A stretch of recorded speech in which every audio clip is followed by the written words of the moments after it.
أعوذ بالله من الشيطان الرجيم. بسم الله الرحمن الرحيم. السلام عليكم ورحمة الله وبركاته. الحمد لله رب العالمين، والصلاة والسلام على رسول الله سيدنا محمد وعلى آله وصحبه أجمعين. رب اشرح لي صدري ويسر لي أمري واحلل عقدة من لساني يفقه قولي. اللهم بارك لنا فيما بقي من حياتنا وتقبل أعمالنا ما فعلنا في الدنيا وجعلنا من الناجحين والفائزين والممتازين في الآخرة. اللهم إنا نعوذ بك من البرص والجنون والجزام من سيء الأسقام. حسبنا الله ونعم الوكيل ولا حول ولا قوة إلا بالله العلي العظيم. أما بعد. Yang saya hormati ayahanda Tuan Imam, yang saya hormati barisan para pegawai masjid, yang saya hormati barisan ahli jawatan kuasa masjid Aisyah Korea Sungai Mayang Hulu, tuan-tuan, puan-puan, kepimpinan masyarakat, anak-anak jemaah yang dirahmati Allah Subhanahu wa taala sekalian. Sebelum kita mulakan pertemuan kita pada malam ini, marilah kita buka seorang sekali dengan kita baca Al-Fatihah. Mudah-mudahan kita sedekahkan pada Fatihah ini kepada baginda Rasulullah sallallahu alaihi wasallam, seluruh ahli keluarga baginda, sahabat-sahabat baginda, para ulama yang telah pergi meninggalkan kita, juga kepada mungkin ada sanak saudara keluarga ahli yang terdekat dengan kita. Syai'ullahi lahumul Fatihah. أعوذ بالله من الشيطان الرجيم. بسم الله الرحمن الرحيم. الحمد لله رب العالمين الرحمن الرحيم مالك يوم الدين إياك نعبد وإياك نستعين اهدنا الصراط المستقيم صراط الذين أنعمت عليهم غير المغضوب عليهم ولا الضالين آمين آمين يا رب العالمين. Alhamdulillah, thumma alhamdulillah. Syukur pada Allah Subhanahu wa taala, pada malam ini Allah izinkan untuk kita bertemu setelah sekian lama kita tidak bertemu. Juga dengan izin Allah Subhanahu wa taala, Allah berikan kita kekuatan, Allah berikan kita kelapangan masa, Allah berikan kita segala nikmat yang tidak terhingga akannya. Maka kita selaku hamba Allah Subhanahu wa taala kena syukur pada Allah Subhanahu wa taala, dan Allah sedang uji kita. Waktu mana kita sihat, Allah uji kita. Waktu mana kita sakit, Allah juga akan uji kita. Yang inilah yang kita kena beringat. Waktu senang kita nak ingatkan pada Allah Subhanahu wa taala, jangan hanya nanti waktu susah kita duk teringatkan pada Allah Subhanahu wa taala. Waktu senanglah kita nak kena beringat. Waktu senanglah kita tak boleh lalai. Waktu senanglah kita tidak boleh buat ambil ringan dengannya. Mudah-mudahan dengan segala yang Allah berikan kepada kita, kita akan hidup dalam keberkatan rahmat pada Allah Subhanahu wa taala. Juga sambil kesempatan pada malam ini, malah kita sama-sama kita pasang i'tikaf kita pada Allah Subhanahu wa taala. Walaupun kita duduk rumah Allah Subhanahu wa taala, ada yang menyandang, ada yang duduk bersila dan juga sebagainya, maka pasangkan niat biar setiap detik masa yang berlalu meninggalkan kita itu merupakan kebaikan kita dengan Allah Subhanahu wa taala. I'tikaf jangan lupa. I'tikaf ini tak ada dah daripada tempat-tempat yang lain. Ada rumah Allah Subhanahu wa taala. Bahwasanya kita duduk rumah Allah pada hari ini, bersaksi ke rumah Allah Masjid Aisyah, biarlah kita buat kebaikan dengan Allah Subhanahu wa taala. Nawaitu i'tikafa fi hadzal masjidil taala, saja aku i'tikaf kerana Allah Subhanahu wa taala dalam masjid ini. Biarlah setiap masa yang berlalu itu Allah hitung kita. Memang kita tak nampak pada ketika ini, kita akan nampak lepas pada kita meninggal dunia kelak. Allah bangunkan kita semula di hadapan Allah Subhanahu wa taala. Allah akan tengok yang manakah amalan-amalan kita. Allah akan tuntunkan kembali, walaupun sebesar zarah biji sawi sekalipun akan dituntunkan kepada kita. Biarlah kita melihat segala amalan yang kita lakukan itu dengan pandangan rahmat Allah Subhanahu wa taala. Syurga adalah milik Allah Subhanahu wa taala. Jangan lupa, nak masuk syurga pada Allah ini kita kena buat benda yang baik. Biarlah setiap detik kita ni lakukan kebaikan pada Allah Subhanahu Subhanahu Wa Taala. Kata sahabat saya, biar kita letih buat ibadat di dunia, kita rehat di alam akhirat nanti. Yang itulah katakan syurga tempat kita yang kita nak tuju pada hari ini. Tuan-tuan juga puan-puan Allah Subhanahu Wa Taala sekalian, juga kita kena ingat bahawasanya neraka juga adalah milik Allah Subhanahu Wa Taala. Hari ini ramai orang yang lupa. Kita alhamdulillah, kita dalam masjid ni kita ingatkan pada Allah Subhanahu Wa Taala. Kalau tak ingatkan Allah, kita takkan duduk dalam masjid ni. Dia tak ingatkan pada syurga, kita tekan tu pada masjid ni. Yang lok-lok sana tu tuan-tuan, ada yang duk ingatkan pada Allah, ada juga yang duk lupakan pada Allah Subhanahu Wa Taala. Allah uji dengan segala nikmat, dia tak sujud pada Allah Subhanahu Wa Taala. Allah bagi duit kepada dia, tak syukur pada Allah Subhanahu Wa Taala. Allah bagi dia kuasa dan juga sebagainya, juga dia tidak bersyukur pada Allah Subhanahu Wa Taala. Yang inilah kita nak kena ingat, Allah uji kita setiap detik dalam kehidupan kita ini. Waktu senang Allah uji, waktu sihat Allah uji, waktu sakit Allah uji, waktu sempit juga Allah akan uji kita. Biarlah kita dengan Allah Subhanahu Wa Taala, Allah pandang kita dengan kasih sayang Allah Subhanahu Wa Taala. Tuan-tuan juga puan-puan Allah Subhanahu Wa Taala sekalian, hari ini dah masuk dah bulan yang baru. Orang pun dah pergi ke haji dah tuan-tuan. Kita doakan agar para jemaah kita ini akan dapat haji yang mabrur. Kerana Nabi Muhammad SAW bersabda, al-hajju mabrur laisa lahu jazaa'un illa al-jannah. Al-umrah ya umrah kafaratu lima bainahuma, kata Nabi. Umrah di antara umrah ini, kata Nabi Muhammad SAW, adalah pengampunan dosa. Jangan kita pergi ke umrah. Umrah ni bukan hanya buat sekaligus ya, macam dengan haji, tidak. Umrah kita boleh buat berulang kali. Kita duduk seminggu di Mekah, kita boleh buat tujuh kali umrah di Mekah.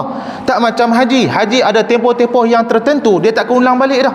Mana kata Nabi Muhammad SAW, al-umrah ila umrah kafaratu lima bainahuma. Satu umrah pada satu umrah yang lain, kata Nabi, merupakan pengampunan dosa, kafarah pada Allah Subhanahu Wa Taala. Wal hajju mabrur, dan kata Nabi, haji yang mabrur ini laisa lahu jazaa'un, tidak lain yang akan dapat illal jannah, adalah syurga Allah Subhanahu Wa Taala. Itu maklumat kita tuan-tuan. Siapa yang biasa pergi haji dia tahulah perik dia macam mana. Siapa biasa pergi haji dia tahulah di Mina buat macam mana, di Arafah buat macam mana, Muzdalifah buat macam mana. Walaupun ada orang yang katakan, itulah yang katakan rezeki masing-masing, bahwasanya setiap apa yang kita lakukan biar kita ada keikhlasan pada Allah Subhanahu Wa Taala. Pi buat haji bukan segala-gala orang nak panggil dia panggilan haji ataupun hajah. Pi panggilan haji ni biar kita buat ta'abbud, abudiah kita itu pada Allah Subhanahu Wa Taala, rendahnya diri pada Allah Subhanahu Wa Taala. Tuan-tuan perhati di Arafah tidak ada orang yang berpakaian elok. Waktu mana musim haji, orang sedang berwukuf di Arafah, pakai selendangnya di atas dan juga di bawah bagi yang laki-laki. Yang lain tak ada warna lain, semua warna putih. Dia ni orang kaya ke orang miskin ke, dia ni orang besar ke, semua sama. Allah nak beritahu apa dia? Hampa tak ada apa-apa ketika ni. Yang duk balut orang laki-laki ni, satu atas satu bawah, tak ada apa.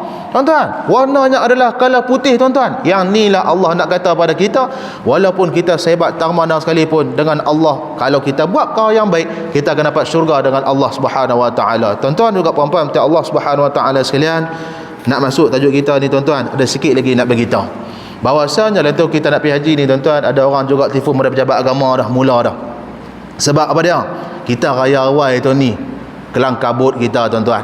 Bukan setakat tuan-tuan, saya pun sama. Haji Hijau dah malam tu tuan-tuan, pergi tengok anak bulan tuan-tuan, cerita bagilah. Dan tak tahu dah tengok tajuk kita dah. Pergi tengok anak bulan malam tu tuan-tuan, malam yang ke-29 tu Haji tu. Malam ke-9 tuan-tuan, masuk pada Kuala Pelih.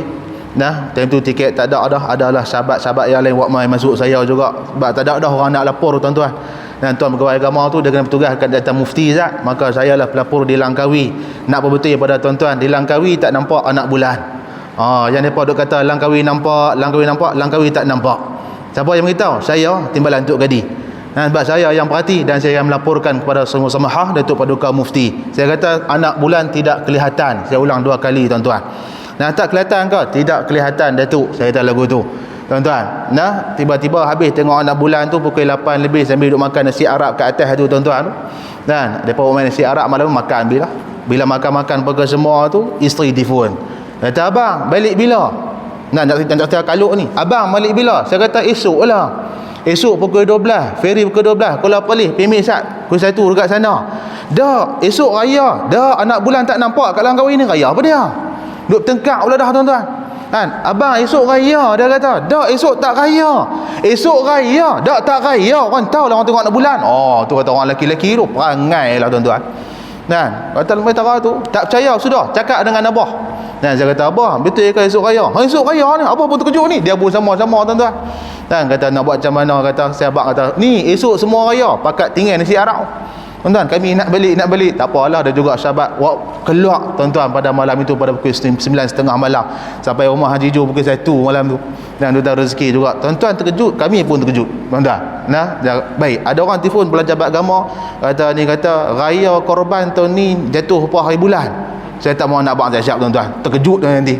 Nah, tengoklah depa nak kata apa dia, 29 hari bulan ni kita akan tengok siapan anak bulan untuk bulan apa dia untuk hari raya korban ni tuan-tuan. Nah, sama ada berapa hari bulan kita akan tengok apabila disiarkan dalam TV-TV. Yang tu cara dia. Nah, 29 bulan ni insya-Allah kita akan tengok di pemandangan indah.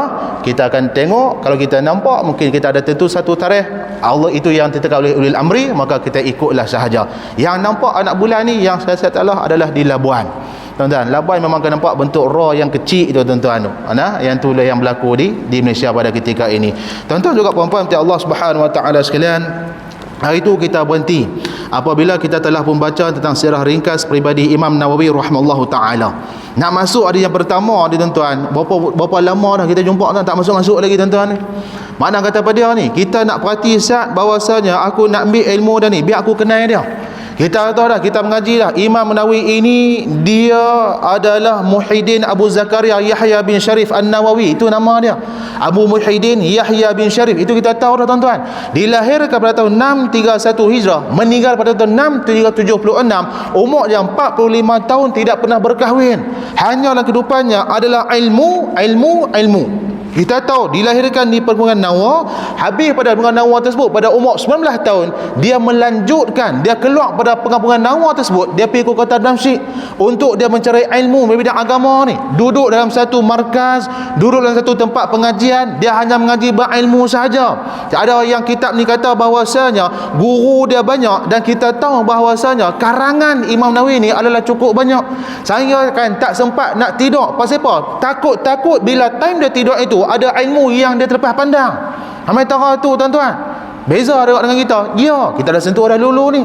Tak dan makan. Pasal apa? Dia kata kalau aku makan banyak sangat ni, dia mula mengantuk. Kita lah tuan-tuan, jangan buat main. Tambahlah musim durian ni, pulut durian tu dia ramai keluar kot jari tu tuan-tuan tu. Kan, makan dengan lali, tak tahu nak kata apa dah. Kata bila aku lali dah, tak ada buat apa dah, kena pulut. Tuan-tuan, Imam Nawawi tak macam tu. Dia makan, yang dikatakan bahawasanya 2 kali sehari semalam tu pun tak banyak, tak mana. Takut bila makan banyak dia akan bawa pada mengantuk. Bila mengantuk dia lena, tak ada apa. Ramai tara tu tuan-tuan. Kita ni lagi mana sedap lagi itu balun tuan-tuan. Nampak kucing tidur pula, bukan kucing ni, kucing buah durian tu tuan-tuan tu. Nampak kucing tidur pula, lagi kita syakan tuan-tuan. Beza tak dengan Imam Nawawi? Ya, adalah berbeza. Kita tengok pribadi Imam Nawawi ni macam mana, cara dia pakai tuan-tuan. Tidak menggambarkan dia adalah seorang yang besar, seorang yang alim ulama dan juga sebagainya. Pribadi, image yang dibawa oleh Imam Nawawi itu cukup-cukup. Kalau kita contoh dengan dia tuan-tuan, seorang yang zuhud dengan dalam bidang agama. Dia tak menunjukkan dirinya, aku adalah orang yang berkuasa, tengok cara aku pakai dan juga sebagainya. Tidak. Berbeza dengan kita pada hari ini. Iya. Bukan setakat dengan kita tuan-tuan. Minta maaf saya sebutlah, ustaz-ustaz kita pun bukan enggak ni. Minta maaf saya sebut tuan-tuan. Tak setuju pun tak apalah, buat macam mana. Itu yang berlaku tuan-tuan. Pakai tu dia tak tahu nak kata apa dah. Tuan-tuan, bukan saya nak kata pada ustaz-ustaz lah, tapi berpada-pada. Tak apa, dia kata layak dah untuk dia. Tak apa, tengok ustaz Imam Nawawi ni dia pakai macam mana. Cara Imam Nawawi ni berjumpa dengan orang pun suka dekat dia, raikan dia tuan-tuan. Itulah yang ditekan oleh Sayyidina Ali karamallahu wajhah. Sayyidina Ali pernah kata pada kita tuan-tuan, adibu qabla an tuallimu, hendaklah kamu beradab sebelum kamu belajar, kata Imam Sayyidina Ali karamallahu wajhah tuan-tuan. Beradab dulu sebelum kamu menuntut ilmu. Macam mana yang Imam Nawawi dia menonjolkan adab dia dengan orang-orang yang lain. Orang lain suka dekat dia, dia ambil ilmu dekat dia. Dan Imam Nawawi juga kita tahu bahawasanya selama dia hidup ini, dia hanya berpaksikan pada agama, seorang yang alim bidang hadis dan juga sebagainya. Ada satu ketika raja yang memerintah ketika itu minta semua ulama yang ada di kota Damsyik mengeluarkan fatwa.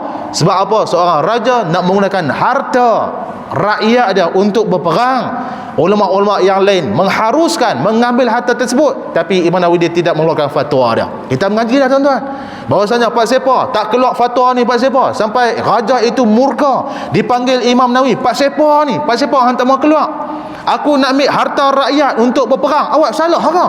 Tuan-tuan, kita bahasa Kedah kita lagu tu lah. Imam Nawawi kata apa dia tuan-tuan? Dia kata, ampun tuanku, adalah patut sememangnya adalah patut mengetahui bahawasanya tuanku dahulu adalah seorang tawanan yang tidak ada sebarang harta benda, tapi disebabkan oleh Allah mengangkat hang jadi seorang raja. Jangan lupa dia katakan di sini bahawasanya inilah dia kata apa dia, patut telah mendengar bahawa tuanku ada memiliki 1000 orang hamba, tiada seorang itu mempunyai berapa ketul emas. Hang ada kuasa, hang boleh bagi dekat hamba-hamba hang dengan emas yang begitu banyak. Hang ada kuasa, hang boleh memiliki yang katakan 200 khadam, orang wanita ini, setiap khadam tersebut memiliki perhiasan yang begitu mahal dekat mereka. Kata Imam Nawawi, menggunakan dahulu harta-harta tersebut, dah habis guna, barulah saya ataupun aku akan membenarkan raja ini menggunakan harta rakyat untuk berperang. Tak setuju tuan-tuan. Dia usir Imam Nawawi balik ke kampung dia. Imam Nawawi tak cakap banyak, angkat beg terus balik tuan-tuan ni, tak cakap banyak tuan-tuan, terus balik, dipujuk oleh para ulama yang lain, mailah balik, kami tagihkan kepada ilmumu Imam Nawawi sekalian, mailah balik. Imam Nawawi kata, lagi mana raja itu memerintah, lagi itulah jangan harap aku akan masuk ke kota Damsyik tuan-tuan. Main tara tu tetapnya qulil haq walau kana murran, berkatalah benar walaupun pahit untuk kita rasa. Tuan-tuan, itu teguran tu tuan-tuan tu. Seorang raja, kita pun sama juga lah tuan-tuan. Sama-sama kita, sama-sama sahabat dan juga sebagainya. Nah, ayat menitik dah. Tuan-tuan, ayat menitik yang ikon bah. Oh. Nah. Jadinya tuan-tuan, kita sambung sikit. Nah, yang inilah yang katakan Imam Nawawi rahimahullahu taala, meninggal pada tahun 676, dilahirkan di Nawa, meninggal juga di Nawa. Nisbah pada An-Nawawi tersebut adalah penggunaannya adalah di Nawa. Ya tu adalah ya nisbah orang panggil. Dan dia mai pada Nawa, tapi ada ya di belakang, panggillah An-Nawawi kepada Imam Nawawi rahimahullahu taala. Tuan-tuan juga puan-puan Allah Subhanahu wa taala sekalian, maka kita sambung sikit lagi tuan-tuan, kata-kata pendahuluan Imam Nawawi dan kitabnya Matan Arba'in An-Nawawiyah. Pasal apa yang katakan bahawasanya Imam Nawawi ini dia tulis kitab 40 ni tuan-tuan? Ada tak dengan ulama yang lain? Ya, ada. Ulama yang lain, hadis yang lain dia menuliskan kitab 40 juga tuan-tuan. Pak siapa Imam Nawawi tiru macam ulama-ulama yang lain? Pak siapa kita nak kena mengaji tentang kitab hadis 40 ni tuan-tuan? Kita ada mengaji, kita tahu dah hadis yang pertama ni adalah innamal a'malu binniyat tuan-tuan. Cuma kita tahu dah bahwasanya setiap amalan itu mesti disertai dengan niat. Niat yang baik akan dapat dengan Allah Subhanahu wa taala. Niat yang takkan baik dia akan dapat juga habuan dia tuan-tuan. Tapi dengan Allah dia tidak ada apa-apa. Dekat sini dia kata, nah bahwasanya karangan Syekh Mustafa Abdul Rahman ni dia menjelaskan pada kita bermulanya kalam Imam Nawawi ni dalam kitab Matan Arba'in An-Nawawiyah, bismillahirrahmanirrahim. Bermula dengan kalimah yang katakan dengan nama Allah yang Maha Pemurah lagi Maha Penyayang. Tuan-tuan, nak buat apa-apa pun tuan-tuan, biar ada kalimah bismillah ni dalam kehidupan kita. Nabi kata apa dia? Bismillahi awwaluhu wa akhiruhu. Bismillah lah di awal dia, bismillah di akhirnya. Tengah-tengah kita buat kerja, tiba-tiba teringat tak baca bismillah, bacalah bismillah itu tuan-tuan. Nak buat kerja apa sekalipun, biar ada bismillah dalam dia. Kita kerja di pejabat ke, kita kerja di laut ke, kita kerja di luar ke, kita kerja di mana sekalipun, biar ada kalimah ini, kita boleh kerja duduk dalam sunnah Nabi Muhammad sallallahu alaihi wasallam. Baik, pujian bagi Allah Tuhan sekalian alam yang menguasai langit dan juga bumi, yang mengatur segala makhluknya. Imam Nawawi mulakan kalam dengan kata pujian bagi Allah Subhanahu wa taala, kalimah tahmid. Tahmid ni dia puji Allah Subhanahu wa taala tuan-tuan.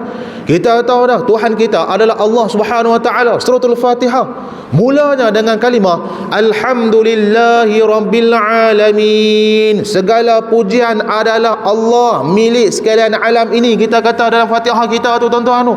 Macam tu juga yang Imam Nawawi mulakan bahawasanya tahmid puji Allah ini nak kena ada. Dan di sinilah ulama kita dia kata apa dia tuan-tuan?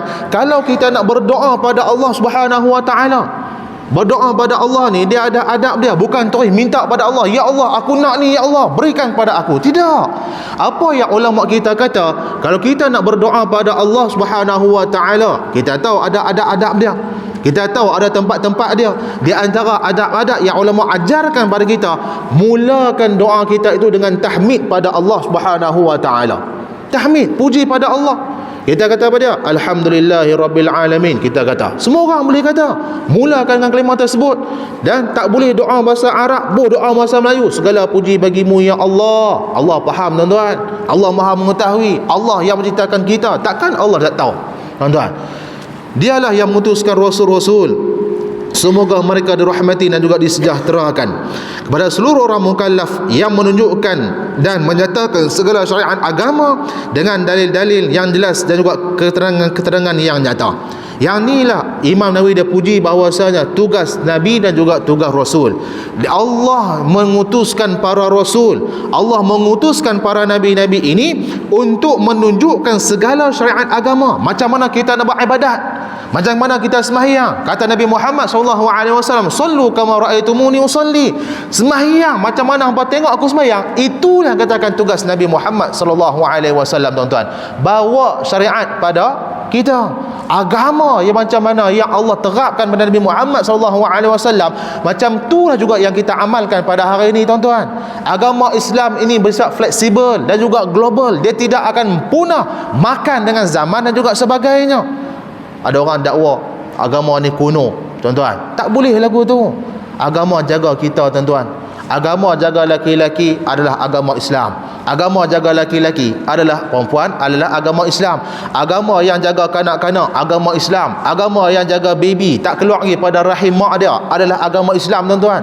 Jaga ke semua hingga kan waktu mana kita mati pun tetap agama akan jaga kita, tuan-tuan, sampai tara tu yang dikatakan, yang dibawa oleh Nabi Muhammad dan juga Rasul-Rasulnya. Saya puji Allah atas segala nikmatnya dan saya selalu memohon agar ditambahkan kurnia juga kemuliaannya. Itu kalam Imam Nawawi rahimahullah ta'ala. Dia puji Allah Subhanahu wa ta'ala. Kemudian dia kata apa dia? Saya mohon agar ditambah kurnia juga kemuliaannya. Minta pada Allah Subhanahu wa ta'ala. Allah kata dah, ud'uni, doalah pada aku akan perkenankan. Masalah kita tak mau doa pada Allah Subhanahu wa taala. Nak bahagia tak doa pada Allah.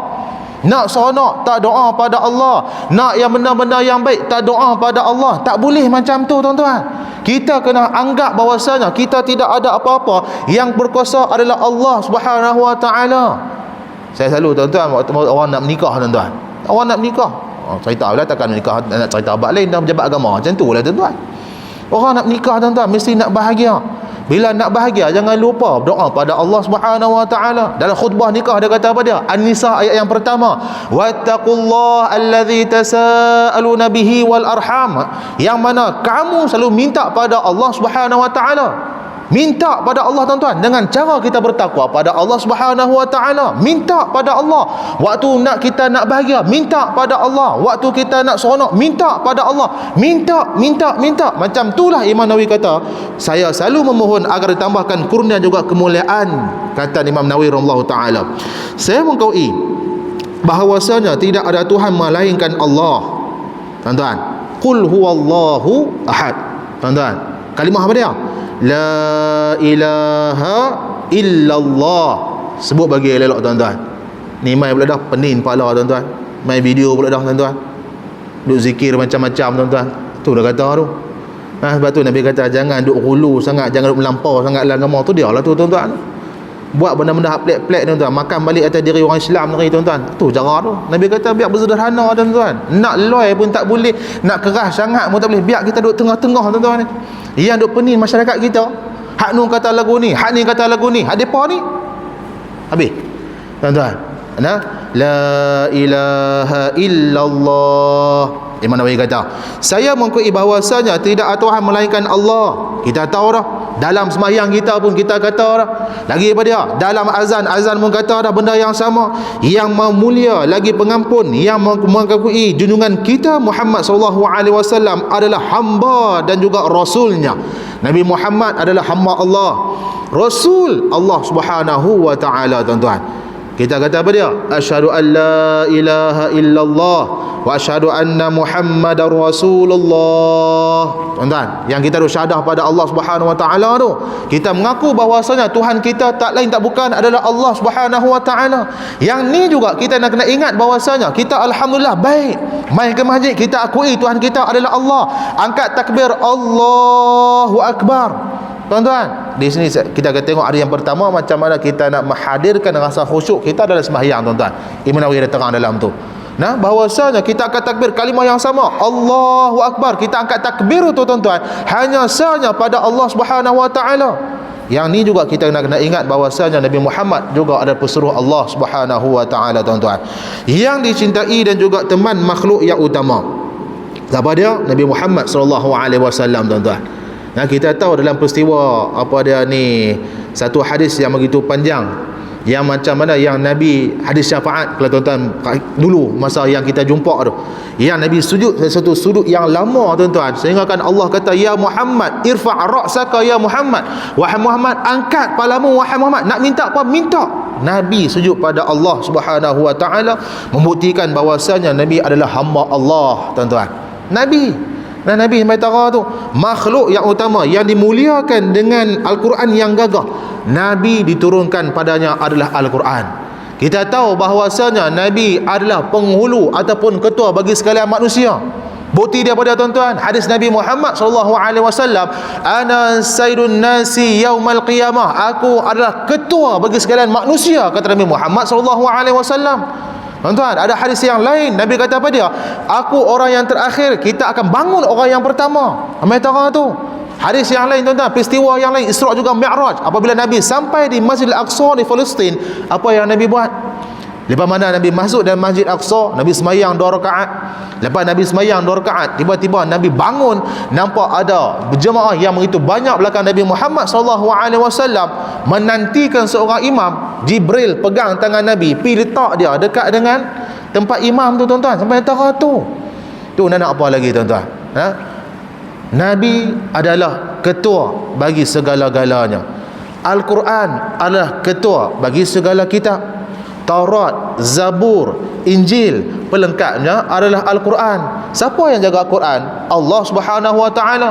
Allah kata apa dia, tuan-tuan? Kamilah yang menurunkan Al-Quran. Inna nahnu nazzalna dzikra wa inna lahu lahafizun. Dan kami juga akan menjaganya, kata Allah Subhanahu wa taala. Tak ada manusia yang boleh bawa mai satu ayat semisal dengan Al-Quran. Allah cabak ketika itu, tuan-tuan. Tak ada orang yang boleh bawa mai, tuan-tuan. Sampai tengah tu Allah yang menjaga Al-Quran sampailah tidak ada, tuan-tuan. Baik, yang berikutnya, Jibril adalah ketua bagi segala malaikat. Yang macam mana kita tahu peristiwa Nabi turunkan wahyu, tuan-tuan, dipeluknya Nabi Muhammad sallallahu alaihi wasallam sehingga kan tidak bernyawa. Jibril kata apa dia? Iqra, bacalah wahai Muhammad. Ma ana biqari'in, aku tak pandai baca. Tak sampai tak tu, tuan-tuan, 3 kali dipeluk lagi kuat. Iqra, aku tak pandai baca. Iqra, baca wahai Muhammad, aku tak pandai baca. Yang turunkan wahyu adalah Jibril alaihissalam, tuan-tuan, kepada junjungan besar kita Nabi Muhammad sallallahu alaihi wasallam, ketua bagi sekalian nabi, tuan-tuan. Dan juga diturunkan Al-Quran kepada Nabi Muhammad sallallahu alaihi wasallam, kitab yang dikatakan ketua bagi segala kitab. Al-yawma akmaltu lakum dinakum wa atmamtu alaikum ni'mati wa raditu lakumul Islam madina. Wahai Muhammad, hang ketahuilah bahwasanya telah lengkap bagi kamu adalah agama kamu pada hari ini. Itu yang Sayyidina Abu Bakar dia teriak tu, tuan-tuan. Sahabat yang lain gembira Nabi diturunkan wahyu. Tuan-tuan, Abu Bakar dia teriak. Pasal apa dia teriak? Dia tahu bahawasanya bila Allah kata dekat Nabi Muhammad, wahai Muhammad, al-yawma akmaltu lakum, sempurna dah bagi kamu pada hari ini wahai Muhammad agama kamu. Mana kata tugas Nabi akan berakhir, tuan-tuan, dia akan dijemput oleh Allah Subhanahu wa taala. Abu Bakar dia rasa dah, tuan-tuan.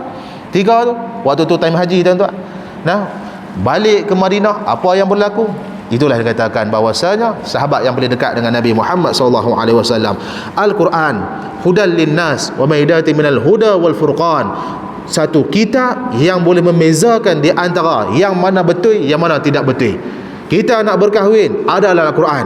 nak kahwin lagi, ada dalam Quran. Nak kahwin lagi ada dalam Quran, tuan-tuan. Lagi apa dia? Nak berniaga, ada dalam Quran. Nak berseronok, ada dalam Quran. Nak masuk rumah orang, ada dalam Quran. Tak ada apa dah, semua dalam Quran, tuan-tuan. Cuma kita ya nak mengaji ke tak mau. Itu cara dia. Baik, tuan-tuan dan Allah Subhanahu wa taala sekalian, yang dimulakan dengan Al-Quran yang gagah, yang sentiasa melemahkan manusia, meniru berganti tahun beralih masa, dan dengan sunnah yang menerangi orang memohon petunjuk. Yang tadi Quran, tuan-tuan. Kata Imam Nawawi, sunnah yang memerangi orang yang memohon petunjuk. Sunnah siapa dia? Sunnah Nabi Muhammad SAW. Kita, tuan-tuan, kalau duduk dalam sunnah Nabi seronok, tuan-tuan, rasa lapang ajar kita. Tapi kita nak carilah, tuan-tuan. Macam mana kita boleh cari? Dengan cara majlis ilmu dan juga sebagainya. Baik, yang diistimewakan dengan segala kesempurnaan perkataannya, sedikit lafaz melengkapi pengertian, dan dengan kemudahan agama yang diwahyukan kepadanya. Semoga Allah limpahkan rahmat dan juga kesejahteraan kepadanya, kepada para nabi dan juga rasul, pada keluarga mereka serta sekalian orang-orang yang soleh. Ini bukti apa dia? Bukti bahawasanya Imam Nawawi mulakan dengan kalimah tahmid pada Allah Subhanahu wa taala, kemudian dia selawat pada Nabi Muhammad sallallahu alaihi wasallam. Sama ada macam doa tadi? Ya. Kita pun kena ikut macam itulah juga, tuan-tuan. Baik. Yang berikutnya, sesudah itu kami telah diriwayatkan daripada Ali bin Abi Talib, Abdullah bin Mas'ud, Muaz bin Jabal, Abu Darda, Ibnu Umar, Ibnu Abbas, Anas bin Malik, Abu Hurairah dan juga Abu Sa'id Al-Khudri radhiyallahu anhum, daripada jalan yang banyak dan riwayat yang bermacam-macam, bahawasanya Rasulullah sallallahu alaihi wasallam bersabda. Yang ni Imam Nawawi kata, aku boleh hadis ni pada orang yang banyak, sahabat-sahabat ni, tuan-tuan ni. Man hafidha ala ummati arba'ina hadisan min amri diniha ba'athahu Allahu yawmal qiyamati fi zumratil fuqaha wal ulama. Kata Nabi apa dia? Kata Nabi bahawasanya man hafidha ala ummati arba'ina hadisan, siapa-siapa pada kalangan umat aku ini, kata Nabi, yang menghafaz 40 hadis, tuan-tuan, min amri diniha, daripada kalangan dikatakan urusan agamanya, 40 hadis dalam bidang agama ni, tuan-tuan ni. Kita hafal hadis banyak tak? Banyak, tuan-tuan, banyak. Hafal banyak. Kita tak sedar kita hafal banyak, tuan-tuan. Cuba kita perhati tengok. Banyak kita tak habis, tuan-tuan, tapi cuma kita tak perhati ya. Kata Nabi Muhammad SAW, barang siapa pada kalangan umat aku ini yang menghafaz 40 hadis dalam bidang agamanya, nescaya ba'athahullah, Allah Ta'ala akan bangunkan dia pada hari kiamat nanti dalam golongan fuqaha dan juga ulama. Fuqaha ni apa dia? Fuqaha ni orang yang alim dalam bidang fiqh, tuan-tuan. Ulama orang yang ada ilmu bersama-sama dengan kita apabila kita hafal hadis 40 dalam bidang agama. Tak kiralah apa dua hadis sekali pun. Itu yang pertama yang diambil oleh Imam Nawawi rahimahullahu taala. Dalam riwayat yang dikatakan bahawasanya yang lain, ba'athahu Allahu faqihan aliman. Riwayat yang lain mengatakan ada Nabi Muhammad SAW. Dia kata lagi, siapa-siapa yang hafal 40 hadis ini, kata Nabi Muhammad SAW, Allah akan bangunkan dia seorang ahli faqih dan juga seorang yang alim. Tadi bersama-sama, tuan-tuan. Lah ni Allah akan bangunkan dia, kalau hafal 40 hadis ini, seorang yang faqih dan juga seorang yang alim. Sonok tak kita, tuan-tuan? Sonok. Tapi jangan pula duk jajah orang. Aku hafal dah hadis 40, aku hafal hadis 40, jahanam. Tuan-tuan, tak boleh lagu tu. Biar Allah yang menilai kita. Kita siapa? Nilai kita diri sendiri, kita sendiri, tuan-tuan. Baik. Dan dalam riwayat Abu Darda dikatakan bahawasanya Nabi Muhammad SAW pernah bersabda, wa kuntu lahu yaumal qiyamati syafi'an wa syahidan. Kata Nabi ni, siapa-siapa yang hafal 40 hadis dalam bidang agamanya, kita tahu dah, dibangunkan bersama dengan orang yang faqih, orang yang alim. Nabi kata lagi, dibangunkan sebagai seorang yang faqih dan juga sebagai seorang yang alim.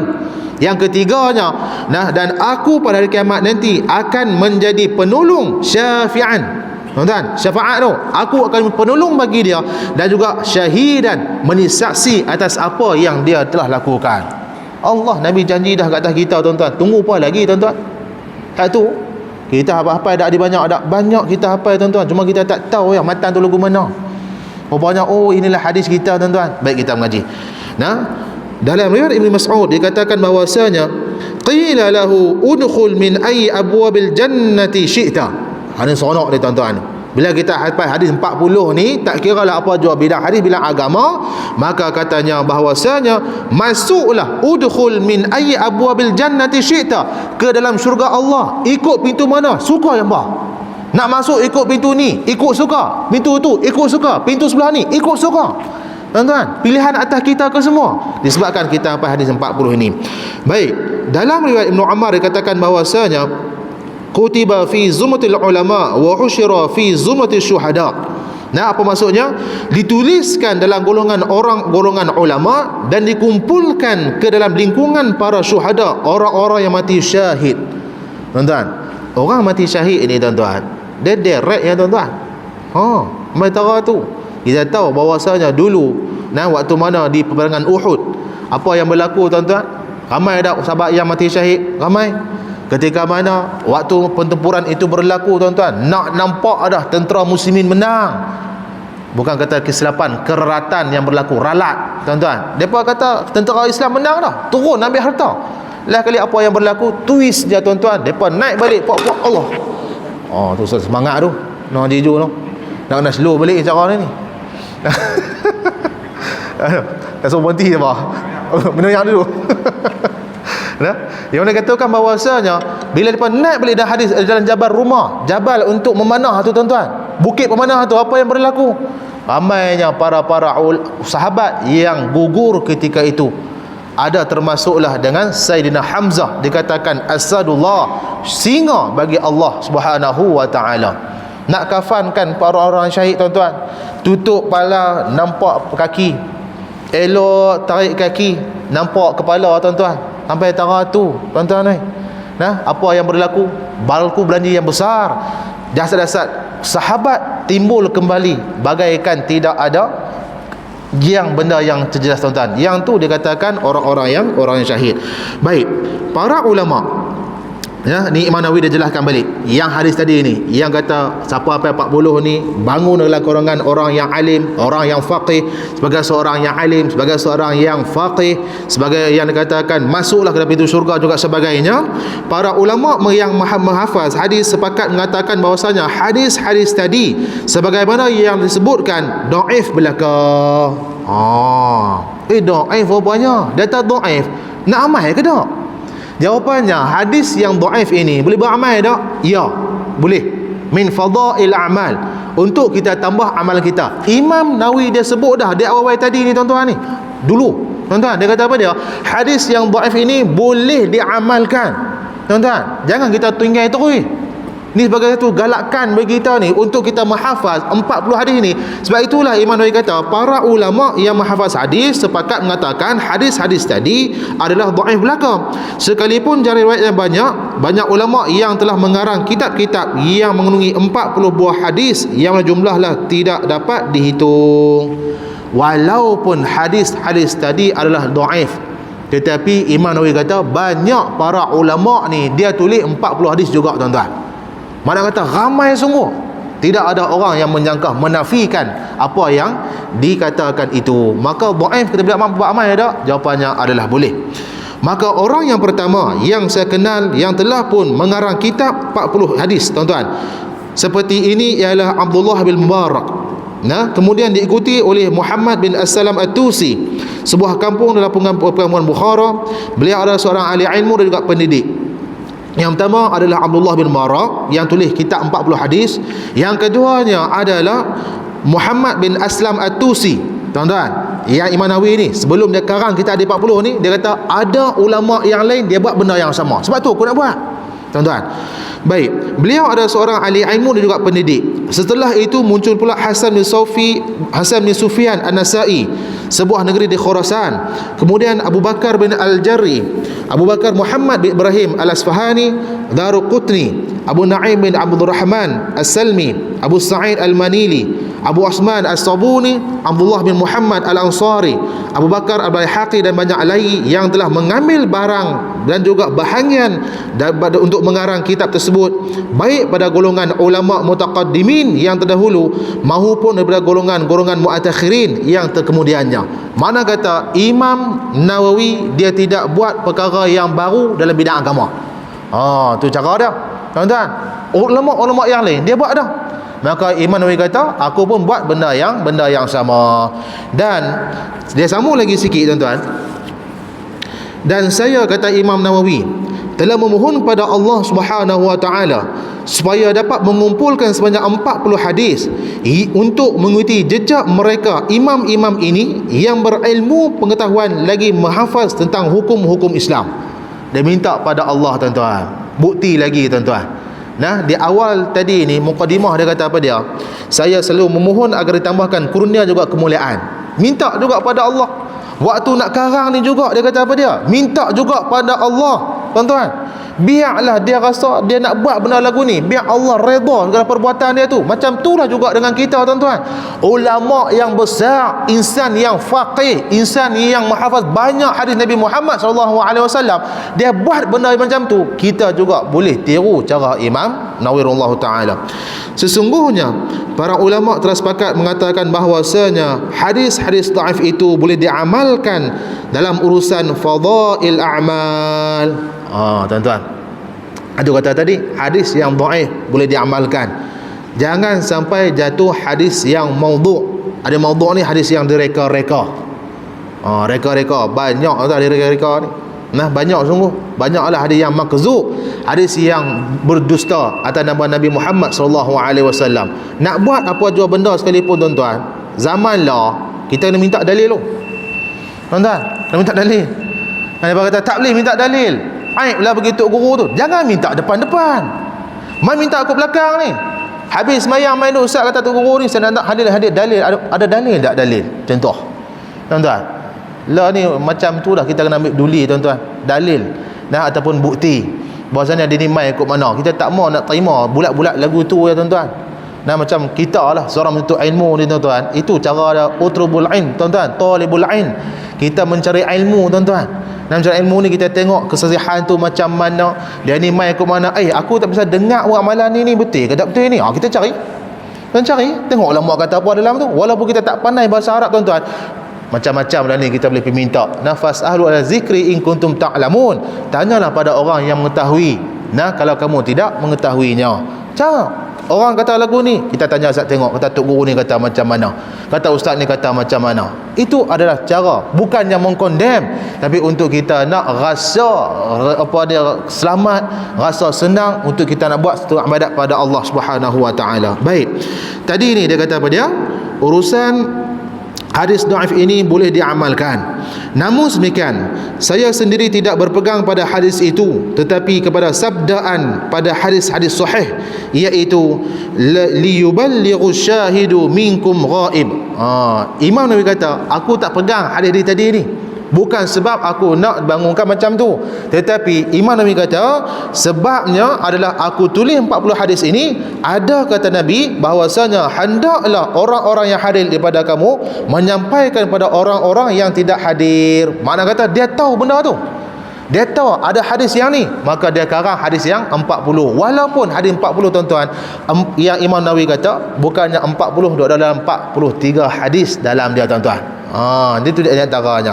Jadi tuan-tuan dan puan-puan Allah Subhanahu wa taala sekalian, maka pukul 9 kita berhenti ikut dah cikgu Haji Jo kita berhenti ikut dah. Jadinya kita berhenti di sini dan insya-Allah kita akan sambung pada pertemuan kita yang akan datang. Kalau tidak apa-apa nanti saya beritahulah pada Dato' Imam tuan-tuan, walaupun kita dulu sepakat bahawasanya hari Rabu minggu yang ketiga, tapi bila tak tentu main dengan boleh buka ke semua ni, tak senang duduk kat saya pun. Saya kena keluar. Nak tak keluar tak boleh kerja. Jadi kita ada kesempatan kita akan berjumpa lagi tuan-tuan. Kita akan tengok sabda Nabi Muhammad SAW, yang mana kata Nabi Muhammad SAW, madarallahu imra'an sami'a maqalati fawa'aha fa'addaha kama sami'aha. Apa kata Nabi? Allah mencemerlangkan, membaguskan muka seorang yang mendengar perkataanku, kemudian ia peliharakannya. Kata Nabi ni, Allah bagi dia cemerlang, Allah bagi dia berjaya, Allah bagi dia bagus seorang muka itu, kata Nabi Muhammad, apabila yang dia mendengar perkataan aku, kemudian dia menjaganya. disebabkan dia dengar kata Nabi, dia menjaga kalam Nabi tersebut, dia tak buat perkara-perkara yang menyalahi agama, menyalahi Nabi Muhammad SAW, Allah akan membaguskan muka dia. Tuan-tuan, Allah pandang dengan pandangan rahmat. Nah, yang mana lalu disampaikan kepada orang lain sebagaimana yang telah didengarkannya, itu adalah sebagai satu motivasi kepada Imam Nawawi. Dia ambil kata, aku nak jadi orang yang semikian rupa, aku tahu, aku mendengar kalam Nabi Muhammad SAW dan aku hendak menjaganya. Pada masa yang sama, aku nak beritahu pada orang-orang yang lain. Itu adalah yang katakan Imam Nawawi rahimahullahu ta'ala, tuan-tuan. Maka kita berhenti dahulu di sini, tuan-tuan.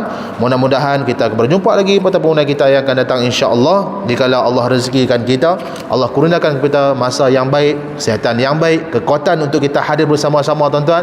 Nah, untuk kita meraihkan ataupun kita membaca apa yang ditinggalkan oleh Imam Nawawi rahimahullahu ta'ala, tuan-tuan. Jangan lupa, tuan-tuan, malam esok adalah malam Jumaat. Dan sedikit makluman pada semualah, kerajaan negeri Kedah telah pun buat kelak satu, orang kata apa dia ni, apa macam nak kata arahan tu, tak apa nak sonok no. Kita kata apa dia? Satu kata-kata lah. Nah, satu kata-kata bahawasanya malam esok ada bacaan baca Yasin sepadan dengan keputeraan Kebaharulian Yang Maha Tuanku Sultan Kedah yang ke-80. Jatuh hari Ahad tapi nak ambil berkat malam Jumaat kot, macam baca Yasin. Nah, mai ramai-ramai, walaupun kita baca Yasin tu, ialah niat kita adalah berbeza. Nah, memanglah kerajaan kata sambutan untuk keputeraan sultan. Tak apalah, kita mai. Nah, kita mai dan niatlah masing-masing kita buat itu adalah dengan kebaikan pada Allah. Niat, tuan-tuan, ikut suka. Yang penting kita juga doakan pada Tuanku Sultan kita biar dia dalam agama, dia jaga bagi elok juga sebagainya. Jadi, tuan-tuan, nah, Ustaz sampai malu. Percaya si Malaysia ni Masjid Aisyah di daerah mana? Oh, daerah. Masjid mewakili daerah. Oh tu. Tak apalah, jadi ajak ramai-ramai lah. Ajak ramai-ramai sebab cikgu kata tadi ni, kata masjid ni mungkin akan dijadikan sebagai tempat daerah lah noh. Tempat daerah. Jadi jangan ramai-ramai lah, tuan-tuan. Dan bukan sebab kita nak ambil gambar tunjuk pada Tuanku Sultan apa semua, tidaklah. Tapi kita mai tu untuk kita buat ibadat pada Allah Subhanahu wa taala. Kita baca Yasin ramai-ramai, tuan-tuan. Mungkin itu yang terbaik yang boleh kita mudahkan lisan kita untuk baca, dan kita bacalah. Nak baca surah yang lain pun tidak ada masalah. Janganlah kita membid'ahkan perkara baca Yasin itu, tuan-tuan. Tidak. Tidak mainlah ramai-ramai, ajak anak-anak juga sebagainya. Ajak ramai-ramai duduk bagi elok baca Yasin, tuan-tuan, bagi tertib, bagi elok. Mudah-mudahan Allah dengarlah segala keluhan apa yang kita perlukan. Allah dah mendengar. Cuma tempat kita nak pergi itu macam mana, tuan-tuan. Jadi mudah-mudahan Allah beri kekuatan, kita akan berjumpa lagi. Sekian aqulu qali hadza wa astaghfirullahal azim li wa lakum wa risal muslimin ghafurur rahim. Allahumma rabbana atina fid dunya hasanah wa fil akhirati hasanah wa qina adzabannar. Allahumma jam'ana hadza jam'an marhuma wa tafarraqna ba'da farqa ma'suma. Rabbana iftah bainana wa bain qaumin al-haqq wa anta khairul fatihin. Rabbana atina fid dunya hasanah wa fil akhirati hasanah wa qina adzabannar. Wa sallallahu ala sayyidina Muhammad wa ala alihi wa sahbihi wa baraka wa sallam. Walhamdulillahi rabbil alamin. Sekian, assalamualaikum warahmatullahi wabarakatuh.